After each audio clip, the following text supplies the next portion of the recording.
Énervé, Assimi Goïta répond à Ouattara, le troisième mandat est une magie, c'est l'art de. La crise militaro-diplomatique qui oppose la Côte d'Ivoire à son voisin du Nord le Mali continue de susciter des remous politiques dans la sous-région ouest-africaine. Une information livrée ce samedi 24 septembre par le confrère ACTU Cameroun a fait d'énormes révélations. Voyez ce qui se passe réellement.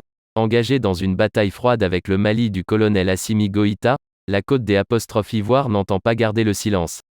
C'est l'a dit, au cours de son allocution à la tribune de l'ONU, Organisation des Nations Unies, à New York, le chef de l'État ivoirien Alassane Ouattara a appelé le gouvernement malien de transition à libérer sans délai les troupes ivoiriennes qui croupissent derrière les chaînes de la prison bamakoise depuis le samedi 13 août dernier.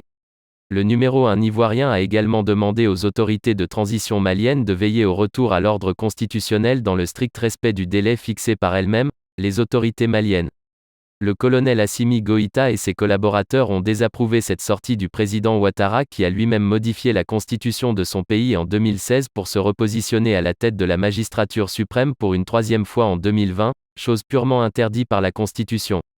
Le gouvernement malien a donc estimé que le président Ouattara devrait plutôt se remettre en cause au lieu de leur faire du chantage. Un langage plus simplifié et en référence à une métaphore footballistique, le troisième mandat est une magie, c'est apostrophe et art de se dribbler soi-même tout en gardant le ballon. Excellence Monsieur le Président Ouattara, vos conseils nous rappellent la triste histoire du chameau qui se moque de la bosse du dromadaire, a indiqué le colonel Abdoulaye Maïga à l'ONU.